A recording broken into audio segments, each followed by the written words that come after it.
కరుణాపాత ఖడ్గేన ఛిద్యతే పాశాష్టకం శిశోః సమ్యక్ ఆనందజనకః సద్గురు సోభిధీయతే అంటూ గురువట కరుణ అనే ఖడ్గాన్ని ధరించి 8 పాశాలను ఖండిస్తట.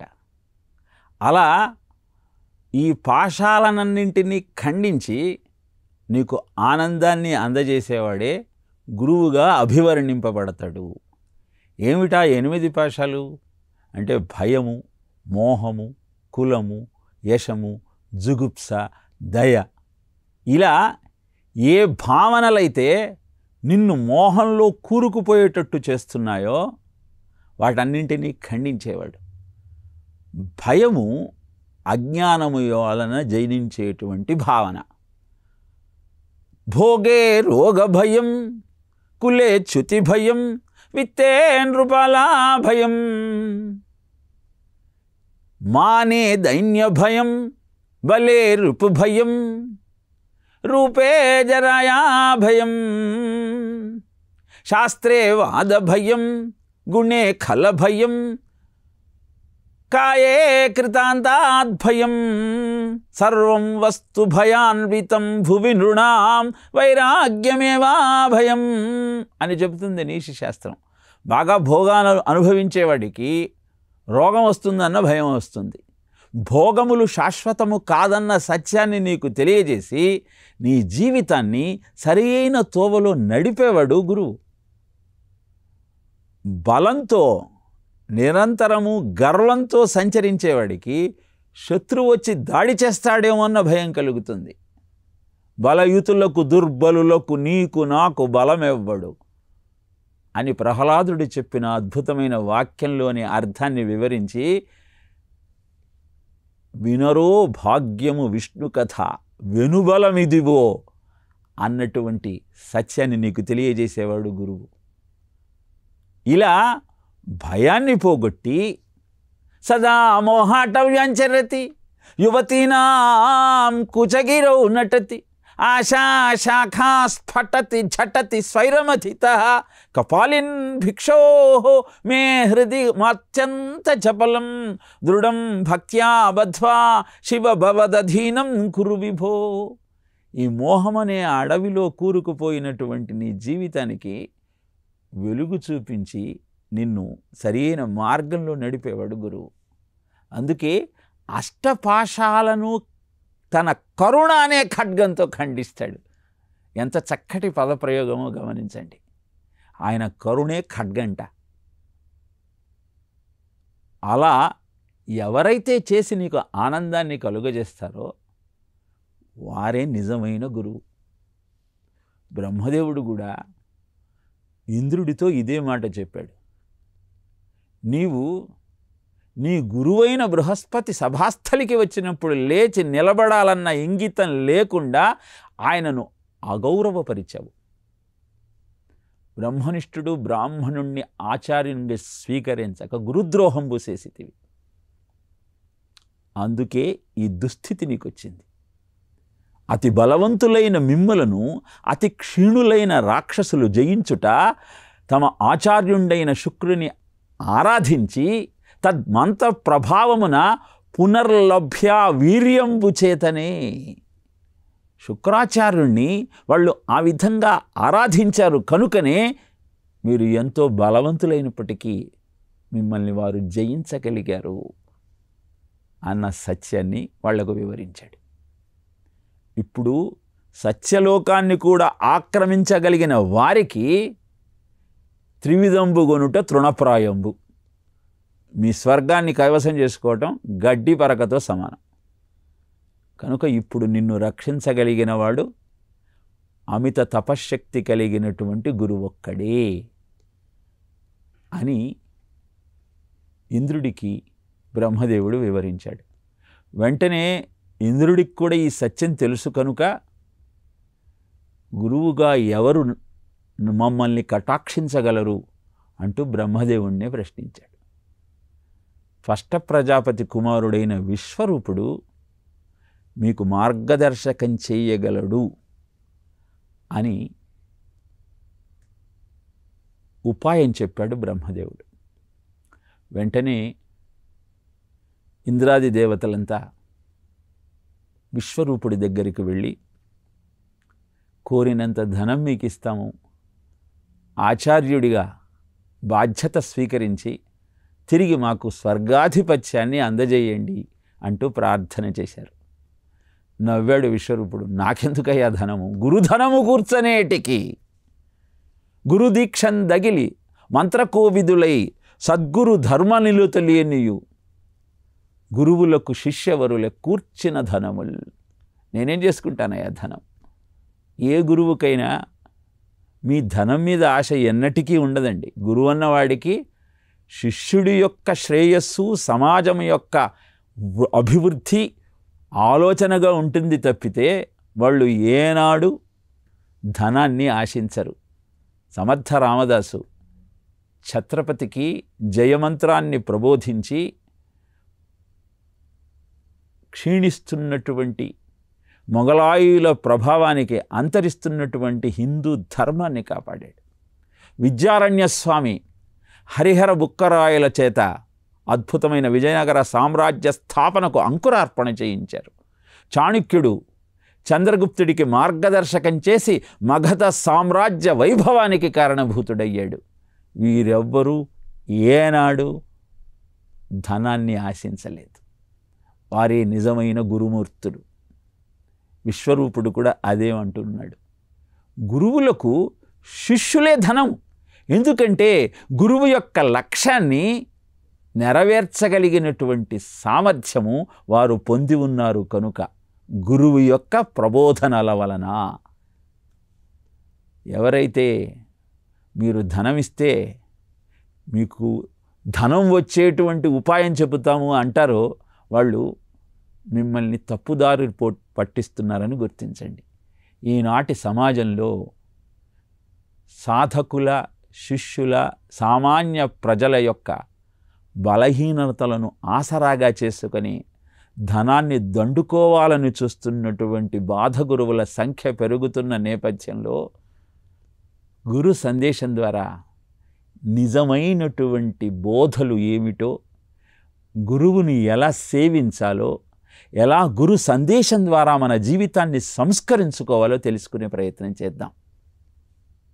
ఏదో ప్రకటన చూచి రుద్రాక్షలను మెళ్ళో వేసుకున్నంత మాత్రాన ఏమీ వరగదు. రుద్రాక్ష యంత్రం మాత్రమే. దాన్ని మంత్రపూతం చేసి, దేవతాశక్తిని నిక్షిప్తం చేసి నీకు అందజేయగలిగిన గురువు యొక్క నేతృత్వంలో దాన్ని ధరించినప్పుడు మాత్రమే అది అద్భుతమైన సాధనంగా నీ జీవితాన్ని రక్షిస్తుంది. రత్నసానుశరాసనం రజతాద్రిశృంగ నికేతనం, చిన్నగీశ్వర పన్నగేశ్వర అచ్యుతానల సాయకం, క్షిప్రదగ్ధ పురత్రయం త్రిదివాలయైరభివందితం, చంద్రశేఖరమాశ్రయే మమ కిం కరిష్యతి వయ్యమః. త్రిపురాలు ఇనుముతో, బంగారంతో, వెండితో చేసిన 3 నగరాలు ఒకే సరళ రేఖలోకి వచ్చినప్పుడు మాత్రమే దాని మీద బాణప్రయోగం చేసి ఆ 3 రాక్షసులను సంహరించాలన్న ఆలోచనతో ఉన్నటువంటి సదాశివుడు అలా కన్నార్పకుండా చూస్తున్న సమయంలో ఆయన కంటి నింటి జారి పడినటువంటి అశ్రుబిందువే రుద్రాక్ష. కనుక ఏదైనా సరే దీక్షను కానీ, సాధనను కానీ, సాధనాన్ని కానీ నీ శ్రేయోదాయకంగా నువ్వు స్వీకరించాలనుకున్నప్పుడు గురువు యొక్క నేతృత్వము తప్పనిసరి అని చెప్పటం కోసమే ఈ దృష్టాంతాన్ని మీకు తెలియచేస్తూ ఉన్నాను. విశ్వరూపుడు ఇంద్రాది దేవతలతో, నాకెందుకు మీ ధనం, నా శిష్యులే నా ధనము అని చెప్పి చాలా ఆర్తితో నన్ను ఆశ్రయించారు కనుక మీకు నేను గురుత్వాన్ని ఆచరిస్తాను, స్వీకరిస్తాను అని చెప్పి ఆ బాధ్యతను స్వీకరించాడు. ఎప్పుడైతే గురువు తన బాధ్యతను స్వీకరిస్తాడో అప్పుడు ఇక విశ్రమించడు. శిష్యుడి యొక్క అభ్యున్నతి కొరకు అహరహము కృషి చేస్తాడు. అదే ప్రయత్నం చేయటం ప్రారంభించాడు విశ్వరూపుడు. అక్కడ శుక్రాచార్యుడు చాలా తపశ్శక్తి సంపన్నుడు. యజ్ఞం చేయించి అద్భుతమైన సాధనాలన్నింటినీ బలికి అందించి స్వర్గాధిపత్యాన్ని బలికి అందించాడు. మరి అంతకంటే గొప్పదైనటువంటి సాధన ద్వారా, తపస్సు ద్వారా మాత్రమే శుక్రాచార్యుణ్ణి జయించగలుగుతాం. ఆదిశంకరులు అమ్మవారి యొక్క శక్తి ప్రపంచానికి అద్భుతమైన శ్రేయస్సును కలుగజేస్తుంది అని భావించి, కానీ ఆ తేజస్సును తట్టుకునేటువంటి శక్తి సామాన్యులలో లేదన్న విషయాన్ని గ్రహించి ఆ తపశ్శక్తిని శ్రీచక్రంలో ఆమె కుండలాలలో నిక్షిప్తం చేసి మనకు అందించారు. అందుకే శ్రీచక్రము యొక్క ఉపాసన ఆ తల్లి యొక్క తాటంకముల స్మరణ నీకు పాప ప్రక్షాళన చేసి భాగ్యాలను అందిస్తుంది. ఇలా సాధన ఏ క్రమంలో చెయ్యాలి, ఏ విధంగా చెయ్యాలి, శిష్యుడి యొక్క బలహీనత బలము ఏమిటి అని గమనించి అతనికి మార్గదర్శకం చేసేవాడే నిజమైన గురు.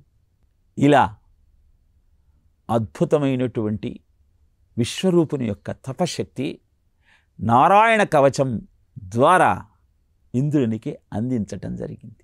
ఏమిటి నారాయణ కవచం అంటే? నారాయణ కవచంలో అష్టాక్షరీ మంత్రం ఓం నమో నారాయణాయ అన్నటువంటి అష్టాక్షరీ మంత్రంతో అంగన్యాసాన్ని, ద్వాదశాక్షరి మంత్రంతో కరన్యాసాన్ని, శ్రీ విష్ణవే నమః అన్న మంత్రంతో పునీతం చేసి అనుసంధానం చేసి తద్వారా ఉత్పన్నమైన శక్తి నీకు మార్గదర్శకం చేసినప్పుడు అది అభేద్యమైనది. నారాయణ కవచాన్ని గురించి తెలియజేస్తూ అద్భుతమైనటువంటి సత్యాన్ని మనకు తెలియజేశారు. కౌశికుడనే బ్రాహ్మణుడు నారాయణ కవచాన్ని బాగా సాధన చేసిన కారణాన, అది సాధన చేస్తూ తన దేహాన్ని త్యాగం చేసిన కారణాన ఆ అస్థికలు భూమి మీద పేర్చబడి అటుగా వెళుతున్న విమానాలన్నింటినీ వాటి మార్గాన్ని నిరోధించాయి. చిత్రకర్ముడు అనేటువంటి గంధర్వుడు విమానంలో వెళుతూ ఆ తపశ్శక్తి సంపన్నుడైన ముని యొక్క ఎముకలను దాటలేక విమానం నుంచి కింద పడ్డాడు. అనంతరం ఋషివాక్యాన్ని అనుసరించి ఆ ఎముకలనన్నింటినీ సంచయనం చేసి నదిలో కలిపి అనంతరం ఆశనమనం చేసిన తరువాత మాత్రమే విమానంలో ముందుకు సాగగలిగాడు. అలాంటి అద్భుతమైన నారాయణ కవచాన్ని ఎప్పుడైతే ఇంద్రుడు విశ్వరూపుడి ద్వారా అందుకున్నాడో అప్పుడు తిరిగి స్వర్గాన్ని చేజింగించుకోగలిగాడు. అద్భుతమైన ఈ గాథ మనకు తెలియజేసే సత్యం ఒక్కటే: ఎప్పుడైతే గురు నేతృత్వంలో ఆయన చూపిన మార్గంలో మనం ప్రయాణించగలుగుతామో అప్పుడు మనం చేసిన దోషాలను కూడా పోగొట్టుకొని తిరిగి శ్రేయ మార్గంలోకి ప్రవేశించగలుగుతాం.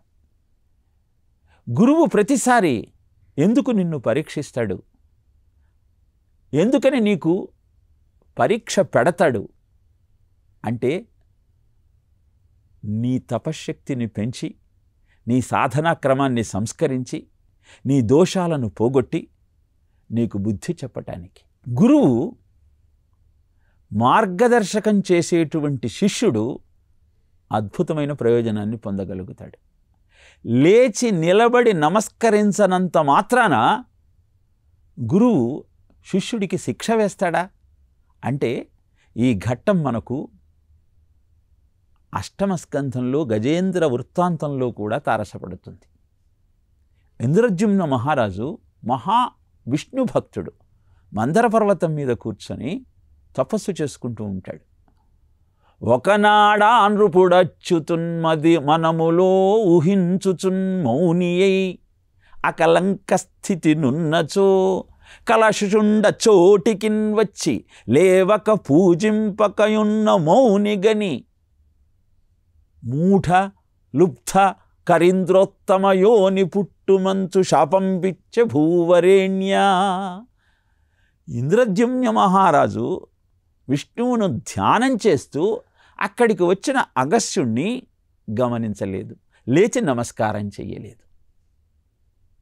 అది చూచి అగస్త్యుడు మహాతపశక్తి సంపన్నుడు, ఆగ్రహోదగ్రుడై, పెద్దలు వచ్చినప్పుడు లేచి నిలబడి నమస్కారం చెయ్యాలన్న ఇంగితం లేని నీవు జంతు సమానుడివి, కనుక గజేంద్రయోనిలో పుట్టమంటూ శాపమిచ్చాడు. మనకు సందేహం కలుగుతుంది, ఆయన విష్ణువుని ధ్యానిస్తున్నాడు కదా, ధ్యానంలో ఉన్నవాడికి ఈ ప్రాపంచిక విషయముల పట్ల అవగాహన ఉండదు కదా, తాదాత్మ్య స్థితిలో ఉంటాడు కదా, ఆ మాత్రం అగస్త్యుడికి తెలియదా? మహాతపశక్తి సంపన్నుడంటారే. పంచాక్షరీ మంత్ర పారాయణంబునకు యవ్వాని మానసం వేడుగడయు అని కాశీఖండంలో అగస్త్యుడి యొక్క గొప్పతనాన్ని తెలియజేస్తాడు కదా. మరి ఆయన ఇంద్రద్యుమ్న మహారాజు చేసిన ఇంత చిన్న తప్పుకు గజేంద్రయోనిలో పుట్టమన్నాడే, ఇది ఎక్కడి అన్యాయము అన్న భావన కలుగుతుంది మన పరిధి తక్కువ కలిగినటువంటి బుద్ధికి. కానీ ఆలోచన బాగా చేస్తే ఎందుకోసం ఇంద్రద్యుమ్న మహారాజు తపస్సు చేస్తున్నాడు? విష్ణు సాయుధ్యం కోసం. మరి విష్ణు సాయుధ్యం దొరకాలంటే ఏం కావాలి? భోగేన పుణ్యం కుశలేన పాపం కలేవరం కాలజవేన హిత్వా కీర్తిం విశుద్ధం సురలోక గీతం అంటూ ప్రహ్లాదుడు మోక్షాన్ని అడిగినప్పుడు నరసింహస్వామి చెబుతాడు, నాయనా నీ కర్మ పుణ్యకర్మ అంతా భోగం రూపంలో వెళ్ళిపోయాలి, పాపం కర్మ అంతా తపస్సులో వెళ్ళిపోవాలి. ఏ కర్మ ఏది లేనప్పుడు మాత్రమే నీకు ముక్తి దొరుకుతుంది. కాబట్టి అపరిమితమైన విష్ణు భక్తితో పరిఢవిల్లిన నీవు ఒక మన్వంతర కాలం రాజ్యభోగాలన్నింటినీ అనుభవించమంటూ పుణ్యాన్ని భోగం రూపంలో పోగొట్టుకోమంటూ తెలియజేశాడు. ఇక్కడ ఇంద్రద్యుమ్న మహారాజును గజేంద్రయోనిలో పుట్టమంటానికి కారణం కూడా అదే. ఆయనకు తొందరగా ముక్తి దొరకాలి అంటే ఒక జంతు యోనిలో తన ప్రారబ్ధాన్ని అనుభవించి, శిక్షను అనుభవించి, బాధను అనుభవించి అనంతరం విష్ణు సాయుధ్యం పొందాలన్నదే ఆయన ఆలోచన. అందుకే ఇంద్రద్యుమ్న మహారాజు గజేంద్రుడిగా ఎప్పుడైతే జన్మించాడో అప్పుడు కాసారంలోకి వెళ్ళి హూహూ గంధర్వుడనేవాడు ముసలి ఆకారంలో ఉండి ఈయన పాదమును పట్టుకున్నప్పుడు లావొక్కింతయు లేదు ధైర్యము విలోలంబయ్యే ప్రాణంబుల్ ఠావులు దప్పె మూర్ఛ వచ్చే శ్రమంబయ్యడిన్ నీవే తప్ప ఇతఃపరం బెరుంగ మన్నిన్ పందగున్ దీను నిన్ రావే ఈశ్వర కావవే వరద సంరక్షింపు భద్రాత్మక అంటూ ఆ శ్రీమన్నారాయణుని కీర్తించి ఆయన ప్రత్యక్షం అయి మొసలి శిరస్సును ఖండించినప్పుడు ముక్తిని పొందగలిగాడు. మరి ఈ విధంగా సూక్ష్మంలో మోక్షం ఆ ఇంద్రద్యుమ్న మహారాజుకు అందించాలన్న ఆలోచనతో ఆయన లేచి నిలబడలేదన్న ఒక్క విషయాన్ని దృష్టిలో పెట్టుకుని శాపం విముక్తిని అందించాడు. ఇప్పుడు మరి అగస్త్యుడు ఇంద్రద్యుమ్నుడికి మేలు చేశాడా, కీడు చేశాడా? హాహా హుహు అనే గంధర్వుడు కూడా ఒక ముసలి రూపం రావటానికి కారణం అతని ప్రారబ్ధమే. శ్రీమన్నారాయణుడి ద్వారా శిరస్సు ఖండింపబడిన ఆ ముసలి మళ్ళీ గంధర్వుడిగా గంధర్వలోకానికి వెళ్ళగలిగాడు తప్పితే విష్ణు సాహిత్యాన్ని పొందలేకపోయాడు. ఈ తత్వాన్ని మనం గమనించాలి. పురాణ కథలన్నీ కూడా అద్భుతమైన నిత్య జీవిత సత్యాన్ని మనకు తెలియజేసే సాధనాలే. మరి శిష్యులమైన మనం ఇన్ని వింటున్నాం, ఇన్ని చేస్తున్నాం, కానీ మార్పు ఏమన్నా వస్తుందా? ఇంద్రుడు ఒకసారి లేచి నిలబడి నమస్కరించని కారణాన స్వర్గాధిపత్యాన్ని పోగొట్టుకుని విశ్వరూపుణ్ణి ఆశ్రయించి నారాయణ కవచాన్ని అభ్యసించి తిరిగి స్వర్గాధిపత్యాన్ని చేజిక్కించుకోగలిగాడు. మరి విశ్వరూపుణ్ణి గురువుగా చేసుకొని ఆయన నేతృత్వంలోని జీవితాంతం గడపగలిగాడా? ఆయన పట్ల గురుద్రోహం చేయకుండా ఉండగలిగాడా? లేదు, మళ్ళీ తప్పు చేశాడు. అదే మానవ నైజం. విశ్వరూపుడి తల్లి రచన దానవుల యొక్క ఆడబడచు. ఎప్పుడైతే స్వర్గాధిపత్యాన్ని తిరిగి దేవతలకు విశ్వరూపుడు అందజేశాడో అప్పుడు రాక్షసులంతా వచ్చారు. మీ బంధువులము మేనమామలము, మాకింత అన్యాయం చేస్తావా? ఇప్పటికైనా ప్రతినిత్యము యజ్ఞం చేసేటప్పుడు హవిస్సులను మాకు కూడా సమర్పించు అంటూ వాళ్ళు అభ్యర్థించారు. గురువుకు ఒకరి పట్ల ద్వేషభావన, ఒకరి పట్ల రాగము ఉండదు. ఆపత్తులో ఉన్న ఎవరు వచ్చి ఆశ్రయించినా వాళ్లను కరుణించటమే గురు లక్షణం. అందుకే రాక్షసులు అడిగితే వారికి కూడా యజ్ఞాలలో హవిస్సులను సమర్పించటం ప్రారంభించాడు. ఇది గమనించాడు ఇంద్రుడు. విపరీతమైన కోపం వచ్చింది. ఏ హవిస్సుల స్వీకరణ ద్వారా రాక్షసులు తిరిగి బలోపేతులై స్వర్గాన్ని మీద దాడి చేసి తిరిగి తనను పదవీచ్యుతులు చేస్తారో అలాంటి వారికి స్వర్గాధిపత్యాన్ని అందిస్తాడా, బలాన్ని చేకూరుస్తాడా అన్నటువంటి కోపంతో ఖడ్గం తీసి అతని 3 శిరస్సులను ఖండించాడు. ఏ వ్యక్తి అయితే అద్భుతమైన తపశ్శక్తితో స్వర్గాధిపత్యాన్ని ఇంద్రుడికి కట్టబెట్టాడో ఆ వ్యక్తి శిరస్సును ఇంద్రుడు ఖండించాడు. ఇక్కడ మనం తెలుసుకోవాల్సిన సత్యం ఏమిటి? మన గురువు గారి తలను మనం ఖడ్గంతో ఖండిస్తామా? లేదే, అపచారం కదా అన్న భావన మనకు కలుగుతుంది. కానీ శిరస్సును ఖండించటము అంటే ఆయన చెప్పిన మాటను విస్మరించటమే, ఆయన ఉపదేశాన్ని ఆచరించకపోవటమే, ఆయన చూపిన మార్గంలో నడవకపోవటమే. ఇది మనం చేస్తూ ఉంటాం. కనుక విశ్వరూపుడి యొక్క 3 శిరస్సులను ఖండిస్తే ఆయన యజ్ఞం చేసేటప్పుడు ఏ శిరస్సుతో అయితే ఆహారాన్ని స్వీకరిస్తాడో ఆ శిరస్సు తీతువు పిట్టగా మారింది. సురాపానం చేసేటువంటి శిరస్సు కౌజు పిట్టగా మారింది. సోమరసాన్ని స్వీకరించే శిరస్సు ఆడపిచ్చుకగా మారింది. ఇలా ఆ 3 పిచ్చుకలు ఇంద్రుడి వెంటపడి ఆయనను బాధించటం ప్రారంభించాయి. చేసిన పాపం ఊరికే పోతుందా? గురువు యొక్క శిరస్సును ఖండించిన పాపము, బ్రహ్మహత్య పాతకము ఇంద్రుణ్ణి వెంటాడటం ప్రారంభించింది. ఏం చెయ్యాలో తెలియక ఆ బ్రహ్మహత్య పాతకాన్ని 4గా విభజించి చెట్లకు, నీటికి, భూమికి, స్త్రీలకు అందజేశాడు. దానికి ప్రత్యుపకారంగా నేల తనంతట అదే తన గోతులను పూడ్చుకోగలుగుతుంది. నీరు దేన్నైనా శుద్ధి చేయగలుగుతుంది. చెట్టు తిరిగి చిగుర్చగలుగుతుంది. స్త్రీ మాతృత్వాన్ని వరంగా పొందింది. ఇలా ఇంద్రుడు బ్రహ్మహత్య పాతకాన్ని వాటికి అందించి దానికి ప్రత్యామ్నాయంగా అద్భుతమైనటువంటి మాహత్యాన్ని కూడా వాటికి అందజేశాడు. మనం గుర్తించాల్సిన సత్యం ఏమిటి అంటే, ఇంద్రుడు అంటే ఎక్కడో లేడు. నీ ఇంద్రియ శక్తే ఆ ఇంద్రత్వం. దాన్ని గురువు యొక్క నేతృత్వంలో, ఆయన పర్యవేక్షణలో సక్రమంగా నువ్వు వినియోగించుకోగలిగితే అద్భుతాలను నువ్వు సృష్టించుకోగలుగుతావు. అలా కాకుండా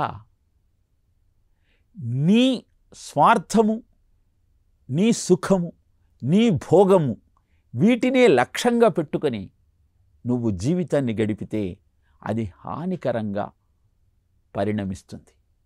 నీ తర్కము నీకు సరిగా అనిపించవచ్చు, కానీ అది గురువు యొక్క నేతృత్వంలో మాత్రమే కుతర్కమౌనా కాదా అన్న సత్యాన్ని నువ్వు గుర్తించగలుగుతావు. అర్జునుడు కూడా కృష్ణుడితో మొదటి అధ్యాయమంతా తర్కం చేశాడు. కానీ కార్పణ్యదోషోపహత స్వభావ పృచ్ఛామి త్వాం ధర్మసమ్మూఢచేతా శిష్యశ్చేహం శ్రాధిమాం త్వాం ప్రపన్నం అంటూ ఆయనను ఆశ్రయించాడు. ధర్మ సంకటంలో పడ్డాను, ఏం చెయ్యాలో నాకు అర్థం కావటం లేదు, నిన్నే ఆశ్రయిస్తున్నాను, నాకు మార్గాన్ని నువ్వే చూపించు అన్నాడు. అంతకుముందు తర్కంలో అహోబత మహత్పాపం కర్తుం వ్యవసితావయం యద్రాజ్య సుఖలోభేన హంతుం స్వజనముజ్యతాం అన్నవాడు, అయ్యో మనమంతా మన బంధువులను చంపేస్తున్నామని కృష్ణుణ్ణి కూడా వయం అంటూ కలుపుకున్నాడు. అలాంటివాడు తన తప్పును తెలుసుకొని, నేను ధర్మ సంకటంలో పడ్డానయ్యా, నాకు ఏది మంచి ఏది చెడు చెప్పాల్సిన బాధ్యత నీదే అంటూ కృష్ణుణ్ణి ఆశ్రయించాడు. అలా జగద్గురువైన కృష్ణ పరమాత్మ యొక్క నేతృత్వంలో అర్జునుడు భారత యుద్ధంలో విజయం సాధించగలిగాడు.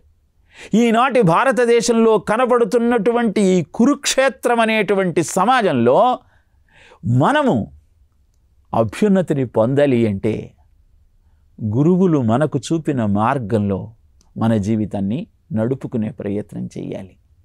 అందుకే గురు సందేశం కార్యక్రమంలో భరత జాతికి మార్గదర్శకం చేసిన అనేక మంది గురువుల యొక్క మాహాత్యాన్ని కథల రూపంలో వివరిస్తూ అవి మీ జీవితాన్ని సంస్కరించుకోవటానికి ఎలా ఉపయోగపడతాయో తెలియజేసే ప్రయత్నం చేస్తూ ఉన్నాం. ఆసక్తిగా ఆకర్ణిస్తూ అద్భుతాన్ని ఆవిష్కరించుకోవటం కోసం అవసరమైన సాధనాక్రమాన్ని పాటిస్తూ జీవితాన్ని సుసంపన్నం చేసుకుంటారని ఆశిస్తూ మరొక ప్రసంగంలో అద్భుతమైనటువంటి గురు మాహత్యాన్ని, గురువు యొక్క త్యాగ నిరతిని తెలియజేసే ప్రయత్నం చేస్తాం. ఓం తత్సత్.